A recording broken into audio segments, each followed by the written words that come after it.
Despite being in the middle of a desert, Las Vegas gets some of the freshest fish around, which totally makes sense given the demand, and it also explains why there's an abundance of really excellent Japanese food in the valley, which I'm going to tell you, it's not just your grandpa's sushi anymore.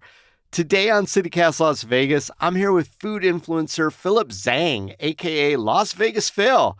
He gives us a rundown of the best Japanese food in town at all price points, so get ready for some real hidden gems and insider tips. It's Wednesday, June 21st. I'm Dayvid Figler, and here's what Las Vegas is talking about.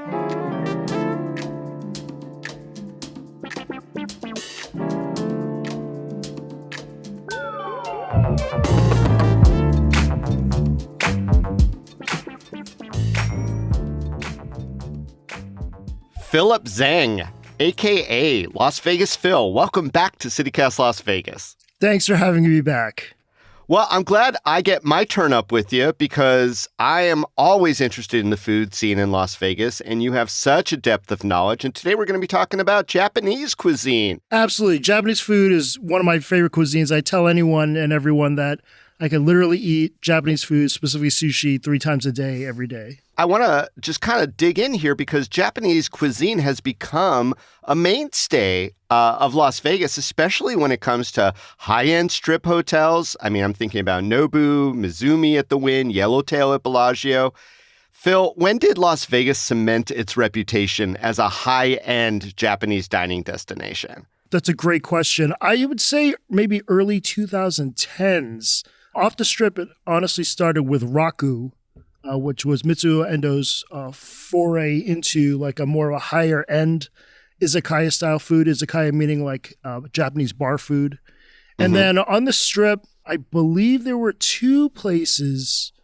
There was like Hakumi, which used to be at Caesar's Palace, and then the one at Bellagio, which really kind of showed that it was more, Japanese food was more than just teppanyaki or like a hibachi grill show.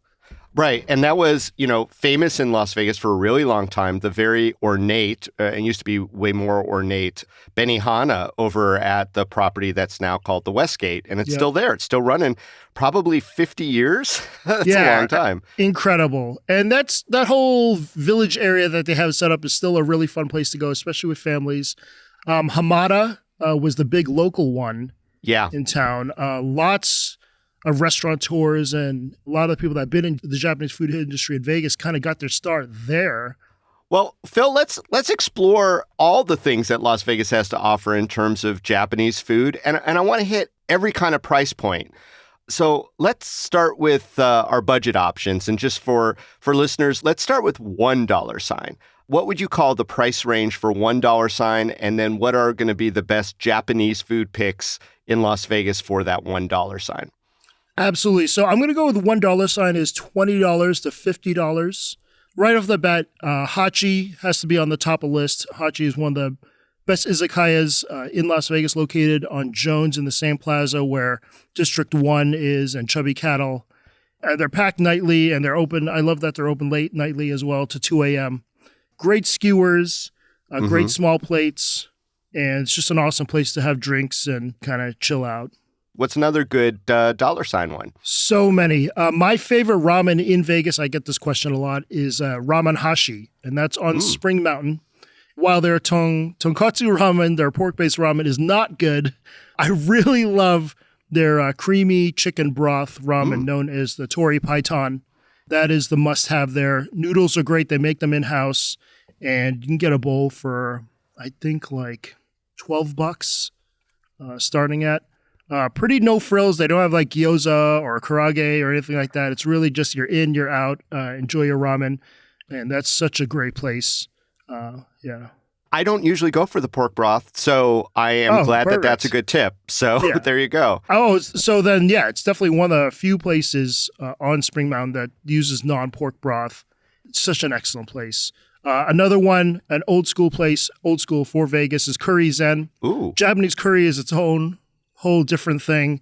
Meat and rice with a Japanese curry. Just a great hearty comfort food meal. Those run around maybe 12 to 25 if you load up a crazy plate. And that's a great place as well. That's really intriguing. I'm not the biggest curry fan, but when it's done right and it's not too spicy for my delicate disposition, I adore it. I'm curious though, Phil, what is the difference between Japanese curry and the ones that I'm probably more familiar with, Indian or Thai curry? So appearance-wise, Japanese curry is more of a deep brown curry.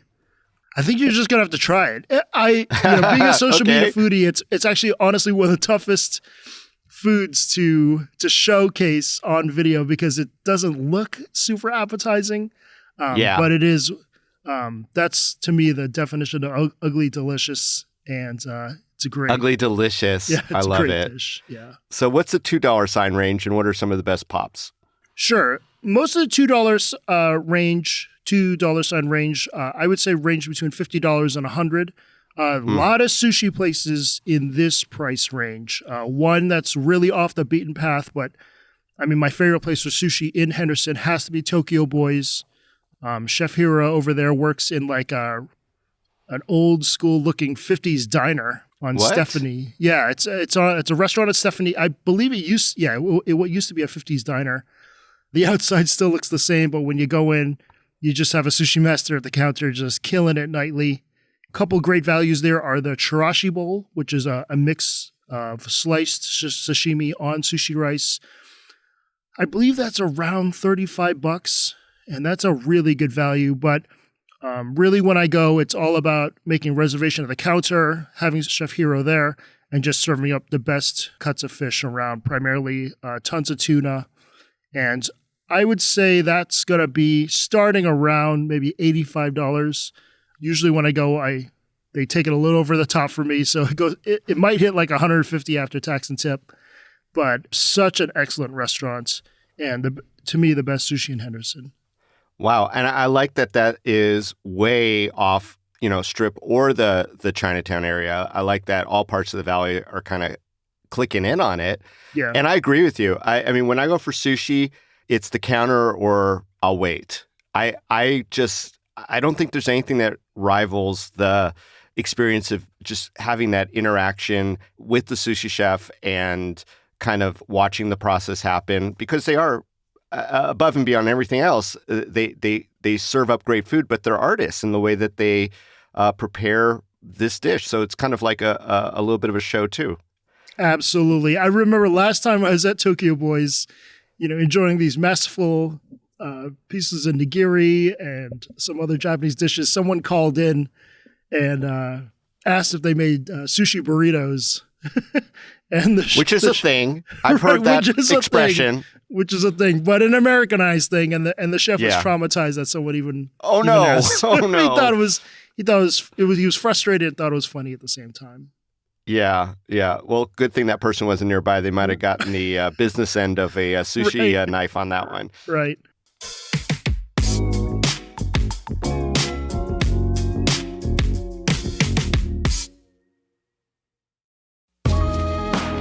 Hey, Dayvid Figler here with a reminder that this show you're listening to reaches Las Vegas's most passionate audience. CityCast Las Vegas reaches the people who want to live here, not just the people who happen to live here. They're the movers and shakers and the most engaged in Las Vegas life. CityCast Las Vegas listeners are always looking for new restaurants and local events, and they care about what's happening in their community. Get your message out to the city's best audience right now with an ad right here on the CityCast Las Vegas podcast. Learn more at lasvegas.citycast.fm/advertise or email us at ads@citycast.fm. This episode is brought to you by FX's The Bear. The hit series returns with Jeremy Allen White in the Golden Globe-winning role of Carmy. He and the team will transform their family sandwich shop into a next-level spot, all while being forced to come together in new ways as they confront their past and reckon with who they want to be in the future. FX is The Bear. All episodes streaming June 22nd, only on Hulu. Okay, so what are some other good $2 ones? So I just want to mention a couple of the other sushi places. Sushi Hiroyoshi on Jones and Charleston, small mom and pop restaurants. Also Shigatonin on Spring Mountain. massive cuts of fish over rice, and Sushi Hero, which is on Eastern as well. All great places. One place I feel like deserves more notice is Tori Dokuro. It's a restaurant owned by Raku on West Flamingo, and they specialize in all things chicken, actually. They get their chickens from a private farm daily. They actually, I believe, kill the chickens that same day, and they serve up some of the freshest, best cuts of chicken anywhere, primarily yakitori style over a grill. But they do some rice dishes and ramen and all that kind of stuff as well. And then when they opened, they were actually serving chicken sashimi, which is definitely... Wait. You've stopped me in my tracks. You just said chicken sashimi, and I had to pause. Yes. They're not serving up raw chicken. Well, raw chicken is actually a thing in Japan. First time I ever had it was in Japan when I lived there. They serve like cuts of raw chicken, kind of like sashimi style over rice. And that's how you eat it. And being an American, obviously this was... took me a while to talk myself into doing this. How was it? You've eaten it. So once I got over my whole thing, my wife, who wasn't my wife at the time, when she took me there, I was just sitting there for 20 minutes, like looking at this and trying to explain to her as she's eating it, like, you don't understand how weird this is for an American to be eating raw chicken. Like, this is just sacrilege. And what's the name of this restaurant here in Vegas again? It's Tori Dokuro. Oh, wow. Yeah, tori means chicken in Japanese. Yeah. So it's primarily for the Japanese guests. They actually served slices of raw chicken with a hot rock with the assumption that you could grill the chicken on the rock. But those in the know were just eating the chicken straight The raw. backup hot rock. Yeah. And so right now, if I was adventurous, and I think you know the answer to that, but if I was adventurous... I could go get that raw chicken sashimi over at this location. You could. They don't advertise it anymore. A lot of people were talking about it initially when they posted. But yes, I believe you can still. My fundamental question, I'm going to move off of this because I think we talked about it enough, but even with sushi, there's so many sushi spots all over Las Vegas. And you mentioned some really good ones here in that what we're calling the $2 sign range. But how can you tell if a sushi place is good? Are they all kind of getting their sushi from the same place? What are the factors that make okay sushi great sushi? Sure. First answer is yes. I believe there's only maybe 2 or 3 real big fish suppliers in town, and they're all getting his stuff. Some would say some certain chefs have an inside track on the better cuts based on how much they're paying and things like that. But the best way for me to know, I usually choose places that are Japanese owned. I avoid all you can eat sushi places. If cream cheese is on the menu, if deep fried rolls are on the menu, then I'm out. Red flags. Yes. And what makes great sushi for you? What is the touchstone factors of great sushi to LV Phil? It's the rice. Rice is the vehicle for everything else going on, because like we mentioned before, if they're all getting it from the same supplier, how does it stand out? It's definitely the rice and the care and how they kind of put it all together is really the most crucial thing to a good piece of sushi. Yeah. And again, going back to that sort of artisanal nature, just the assemblage really sets people apart. Totally. We've been to some places obviously having spectacular cuts of fish, but the rice can be kind of mushy sometimes, and it's just very off-putting and really, sinks their rating for me. Got it. All right. Let's move on to the big ones. Now, this isn't for everyone because, we're going to be talking $3 signs, and what's your range for those? So $3 signs should be 100 plus, but honestly, if you're going to any of these places, you're spending more. How much more are we talking about? Like, what are the big tickets here? Can get up to per person? It can be up to 500 per person. Yeah. Whoa. Okay. So these have to be really special, I would imagine. Yes. Absolutely. All right. Well, yeah. Let's get into it, my friend. Well, the most accessible one would be Raku, which I had mentioned before. was the first high-end izakaya in town. Before that, it was Ichiza, which dominated Spring Mountain for so long because it just was amazing value and still is. But Raku kind of took everything to the next level. I would say you could spend around between 100 and 150 per person. One of the hardest reservations to get in town on the daily. I don't know why, but there's a lot of Japanese restaurants that don't allow you to make reservations online, like on OpenTable or Resy. You just have to call when they're open, which is very frustrating. And Raku's one of those places. But when you do, you definitely don't regret getting a reservation. So that was maybe the original high-end ticket place in Vegas. What are some other ones that are thriving right now? So my favorite new restaurant of last year was Kaiseki Sanga. That's located on Decatur and Twain.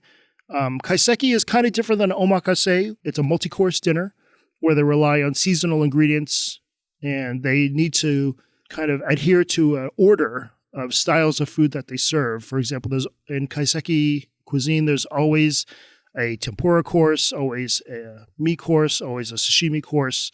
So Kaiseki Sanga serves up a 10-course dinner, kind of like dinner and show. The chefs kind of cook everything in front of you. It's a really cool experience, and it's $250 per person. Whoa, okay. And they do seatings, I believe, 5 days a week now. If you're looking to do something like an anniversary or birthday, it's a great place to go. Okay, next one up on the list. I also like Kaiseki Yuzu. They were a finalist for the James Beard Awards this year, 2023. Chef Karu and his wife Mayumi have been running Kaiseki Yuzu for years now, and it's another amazing course dinner restaurant that ranges between $185 and $300 per person.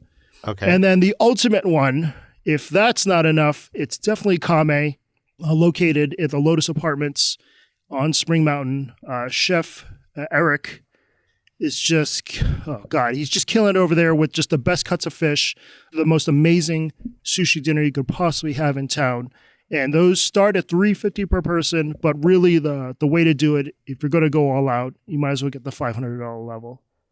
Wow. Yeah. Does that include any drinks too, or is that just for your food? It's technically just for the food, but they might pour some glasses of sake for you.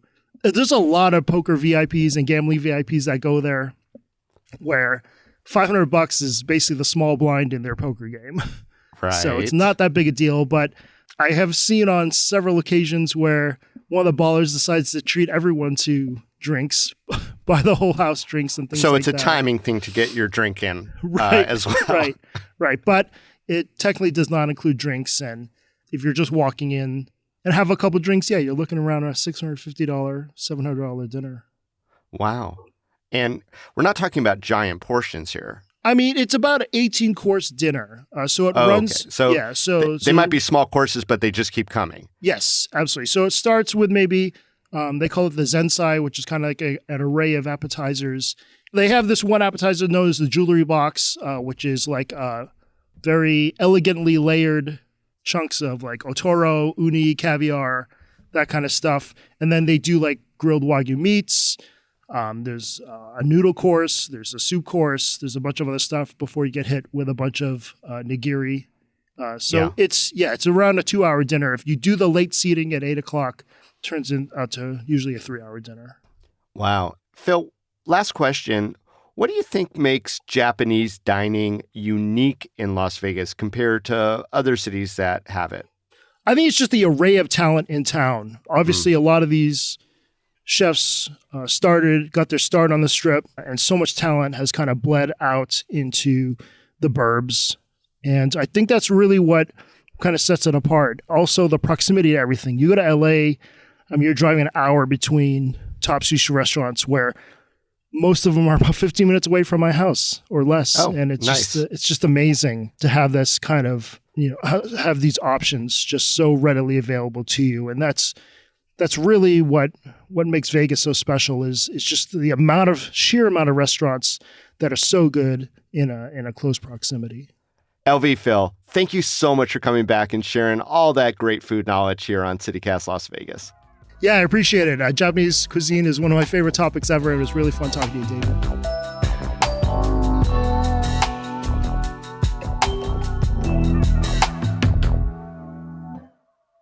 Before you go, a microdose of news. The city of Las Vegas might finally be cracking down on those fake cannabis sellers. These are storefronts plentiful around the Fremont Street experience, which are designed to look like licensed dispensaries with regulated THC products, but they're not. Their products are actually unregulated and possibly even dangerous. A new city ordinance addressing this is in the works and could be discussed as early as today. Meanwhile, leave it to the killjoys at NASA to debunk an alien landing in Las Vegas story that was, convincingly making the rounds.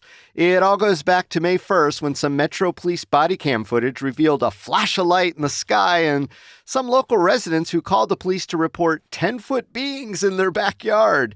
Despite an apparently chill-inducing hunt, those are the cops' words, the police came up with no ETs, and NASA says the flash was a meteor. No word on whether the reporting homeowners were tested for THC, fake or otherwise.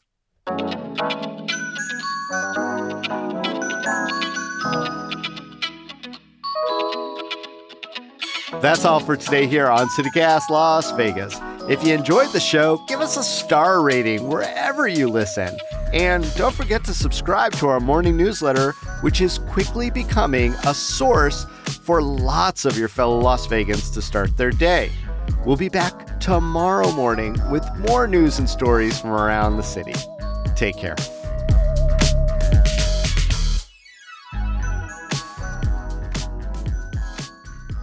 I mean, yeah, the Strip is like the training ground for a lot of these guys, and then they just kind of break out and do their own thing. One shining example is that is Japanero, which is on Warm Springs. Chef Kevin, who originated from Nobu and was born Chinese, has kind of created his own kind of unique Asian fusion take on a lot of things. I mean, Nobu has a huge part to do with his success.